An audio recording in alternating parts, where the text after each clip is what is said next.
Oeral begint juist ermee die besletten met pomeranten en sponsoren die bij het Tintendwarp Nieuw Skittrum vaststellings krijgen. Daar dreigt het even mis te gaan, omdat dit tentenpodium de gasten net houden kan en terugzakken. Wat gebeurde er, mevrouw Skokker? Nou, ik weet niet, want ik zie het al. De laatste wie hier te vallen, toen staan we hier met de hele zaak op de grond. En ja, ik denk, we staan er toch al op de grond blijven zitten, maar wij moesten draaien uit. Ja. Maar je niet verwonnen, hè? Nee, hè, dat valt al niet aan. Gelukkig maar. Ik dacht dat jij erbij is, overal. Toch?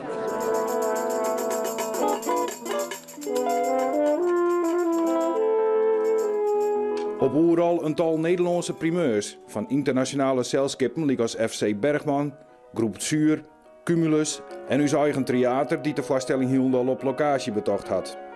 Ik een paar herhellings van voorstellingen die het vrienden hier uitverkocht wienen. Dan hebben we de expeditie. De expeditie Oeral, dat je echt het eiland over kunt, allemaal leuke kleine dingen meemaken. Daar is expeditie Schietrum, Nieuw Schietrum is daar een onderdeel van. Dat was heel show, hè? Ja, dat is dit is eigenlijk een soort dorpje wat herrijst.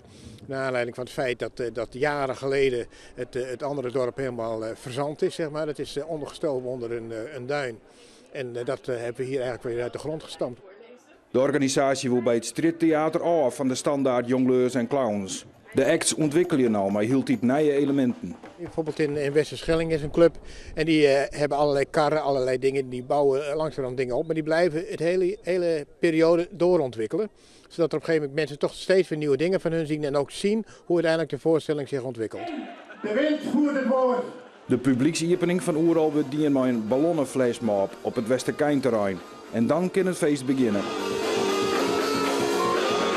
We hebben een kaartje voor morgen voor de rode route. En ik wist nog niet zo goed waar ik was, dus ik had duidelijk een kaartje nodig om het te lokaliseren. En waar zijn we naar op zoek?